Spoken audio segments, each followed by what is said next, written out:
who's Charis Sol, to talk about a case-based autoethnographic understanding of cooperative play.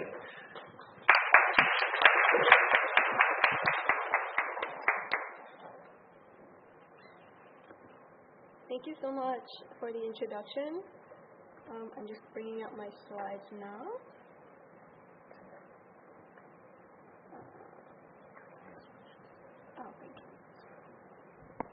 Thank you so much. Hi, my name is Charisse. Today I will look at cooperative play, specifically the co-op mechanism and Genshin impact based on my own experiences.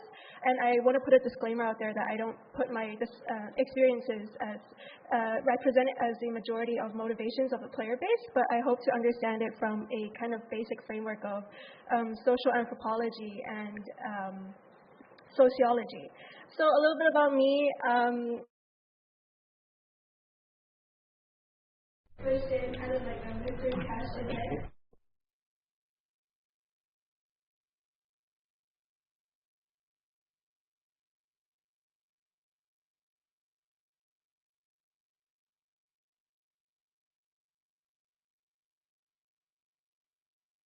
But my favorite character is Yelan. I collect Hydro characters. Yelan is C6, I'm so sorry. So let's move on. I would like to now introduce Genshin Impact as the gacha game. It was released 28th of September in 2020. Its appeal is because it's free to play and it's cross-platform, meaning that you can play on different devices such as your Xbox or whatever, or you can play on your phone, and I'm a phone player. So it surpassed 10 million pre-registrations. It's a very popular game and it reached its peak arguably around during 2022. This was at the time when I submitted this, you could say the abstract, but it could have changed later on. So this is a screen cap of the trailer and the YouTube comments.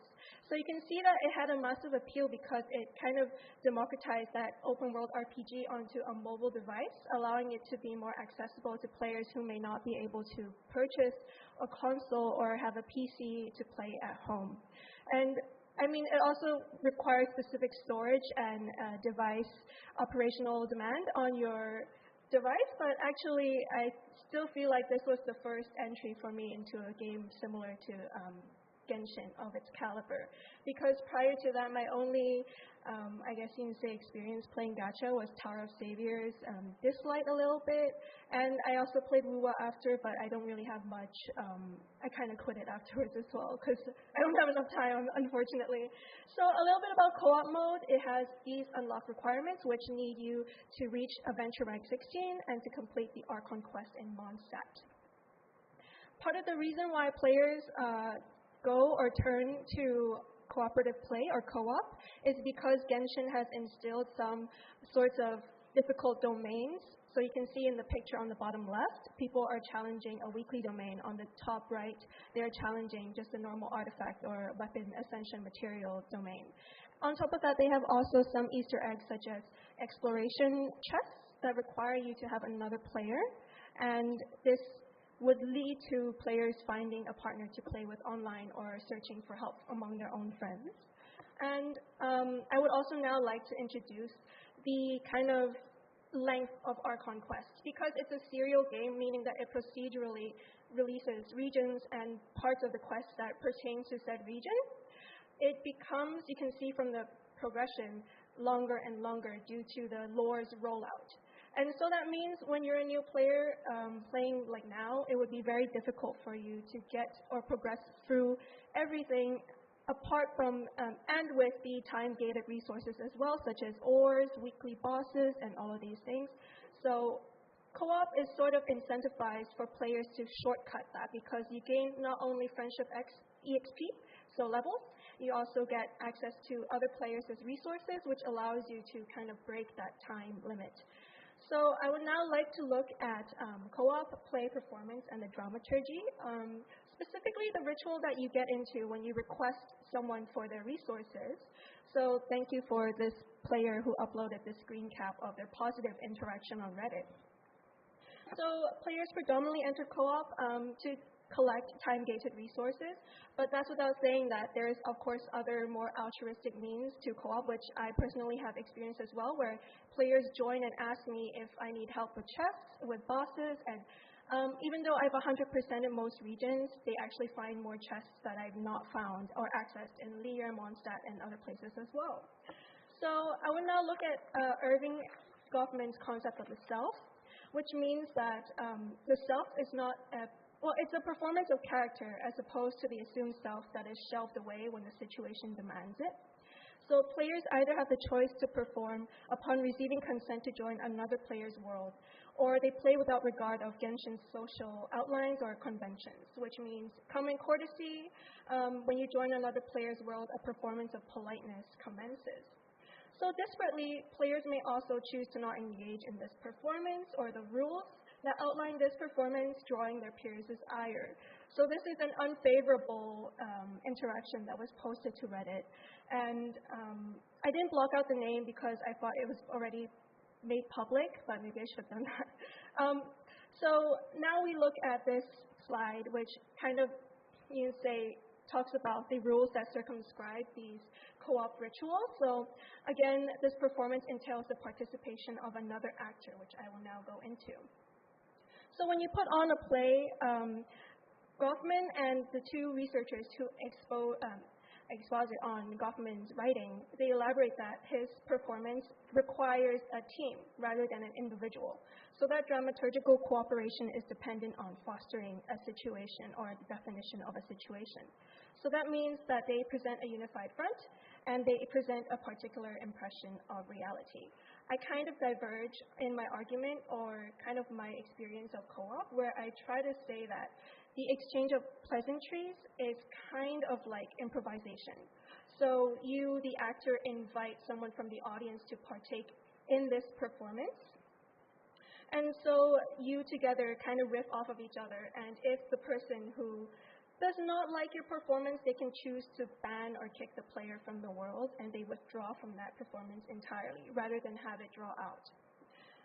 So that means that each member of the performance has their own rules, and when actors read their script wrong or perform in the wrong way, the lack of predictability may cause the audience to back out of performing or participating. So now I try to bring in Homo Ludens by Johan Huizinga, and he says that all play has rules. And this is kind of a seminal text on the idea of, play and how play has evolved, and I try to apply it into games. So they determine what holds in the temporary world circumscribed by play, and that the rules of the game are binding, and as soon as the rules are transgressed, the whole play world collapses. And so in a similar vein, Jacobson and Christensen also kind of look at Goffman's essay on face work.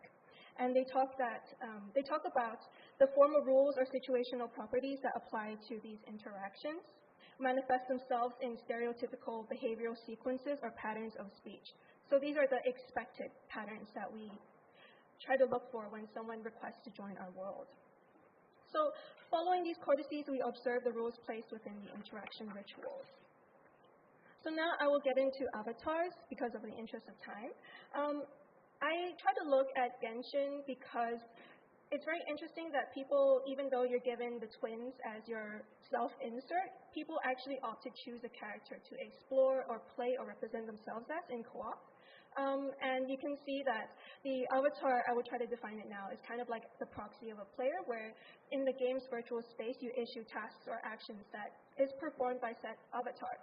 So you kind of indwell this character, and they perform your explicit instructions. So the possible motivations for picking an avatar that is more attractive is attributed to self-enhancement to bolster the ego to improve your confidence within this virtual third space. But at the same time, there is self-verification, which means that you present yourself in a way that is more stable and congruent to your real-life persona. Here, this is a second life avatar of an author who actually looks very similar to her in real life. Thank you for the, I guess you can say, screen cap that I use in my presentation. So there isn't an either-or attribution of self-enhancement or verification in a study that was conducted by Messenger et al., but it's more involved in portraying a self-image like one does in real life. And so I try to apply this into Genshin. At the same time, I also looked at the Proteus effect, which means that players adjust their behavior or communication attitude in congruence with the perceived characteristics of their avatar. I find that from my personal experience playing that I usually go toward more feminine characters that are adult because it reflects my standing in real life.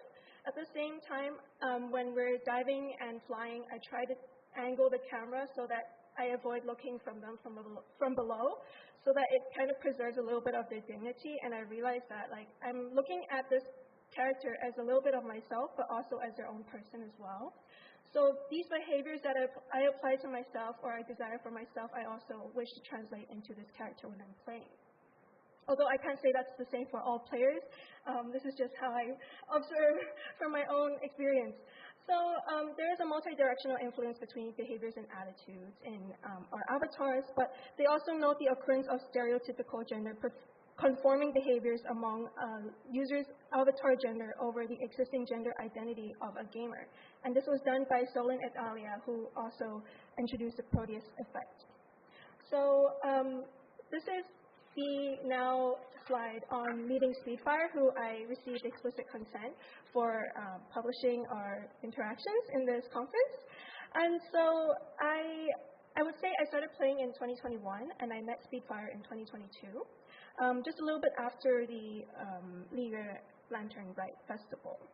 And so it was kind of a fun performance because at that time we were still coming out of COVID. I had not made many friends in university because of lockdown, and this is like my first experience of like raw friendship that was more fun and innocent. And so they offered to play the lyre for me in this random encounter or this like quick time event. And so I said yes, and I listened to them play a song from Arcane. And then I realized like I wish that I knew something to play on the lyre so that I could kind of show my skill and also return the favor. And so that kind of quickly evolved into a small casual friendship where we chatted about like popular culture and in-game events, but we didn't really divulge any personal information.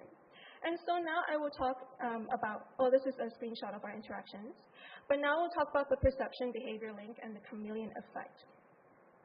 So the perception behavior link, Chartrand and John Barr put forth the concept of the chameleon effect.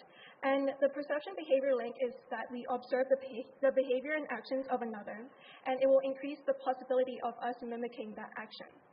And so the chameleon effect sort of builds on that idea where the non-conscious mimicry of the postures, mannerisms, facial expressions, and other behaviors of one's interaction partners may cause us to match that ourselves. And so that is building on social perception and social behavior. At the same time, I try to look at the implications of this in a virtual game environment because our actions, yes, to an extent, is portrayed by the character or the avatar, but at the same time, it doesn't really represent us, the real person. And so now I talk about the playland culture by Kenneth J. Gergen. And so he uses the term playland culture in place of the contemporary media landscape, examining the ways social technologies influence individual and social identity construction. And so one of the social mechanisms facilitated by co-op is the reflexive identity construction based on mimicry or imitation in performance within a portion of its player base. Me being an example, but also maybe some people could relate to this. So on the relationship between play and imitation, Gergen writes that in imitation and playing out roles, the opportunity for an individual's personalities and potentials arises in an alternate form of programmed random occurrence, PROC. And so now I kind of look at the social play and the relational being, another point that Gergen brought up in his text. And so he says that the relational processes invited through said devices shifted the concept of the self from an agential self-contained individual to one sense of self being increasingly absorbed into networks of relationships. And this could be facilitated through co-op in Genshin. And so the emergence of the relational being is caused by platforms, games, communication apps, and social media, immersing us in the co-constituting process of communication. So now this is the end because of the conservation of time, but thank you very much. Thank you for having me. Thank you so much. very interesting presentation. Do we have any question on site? We have one here. Hello, can you hear me? Yes, I can. Okay, so first of all, thank you for a very interesting research. I'm Claire and I'm a game user researcher. So I noticed that one of the theory the research based on is governance dramaturgy, and I love his theory so much. And yes, so in Genshin players' co-play behavior, we noticed that they are performing nice players and game resource providers. And other than performing themselves, sometimes players may also perform the characters in Genshin actually. So for example, for the activity called hide and seek, so for example, if one chooses Scaramouche to join the game, they may speak and talk like Scaramouche. And also we know that, for example, Scaramouche and Durin, they are very good friends. So if A chooses Scaramouche to join the game and B chooses Durin to join the game, they will cosplay like they are good friends, like, oh my god, you should let me go, Scaramouche, something like this. So actually, I'm very interested in how performing the characters also enhance the player's self-verification and self-identity, because based on our knowledge, actually, the characters in Genshin Impact is like other people, other characters. It is quite different from avatars that we create by ourselves in other genres of games, for example, the MMORPG games. So I'm interested, like, if we have any idea on this point. Thank you. Yeah, for sure. Thank you for your point. I definitely did observe that in me sometimes, because I do play the hide and seek events. They're really fun. And I join chiefly as Yelan, and sometimes I get players like Lin Guang and Ganyu and Keqing. And they always like try to partner up with me, or towards the end of the game when we're like the last survivors, we like try to corral ourselves and try to find a strategy to avoid the hunter. I would say that I do feel like there is a sense of performing the character in terms of role play when you're in a social situation and you're playing that character. I can't say for sure, but I do think that people are more, I guess you can say, aspirational when they play a certain character. They wish that they could embody some of the positive characters or characteristics or personality traits that they see in the character, which is why they lean towards picking that character in the first place. That's also kind of a way for them to bolster their self-confidence, especially because either in real life they don't really feel that they are worthy, or some sort of insecurity outlines that decision. But I do believe that this virtual space allows them to use or borrow these characteristics of a character to make them feel at ease and to portray themselves in the way that they really wish they are represented. So I think that that could be a possible reason that motivates players to choose the characters as an avatar, as you said. Yeah. Thank you. I saw a raising hand here.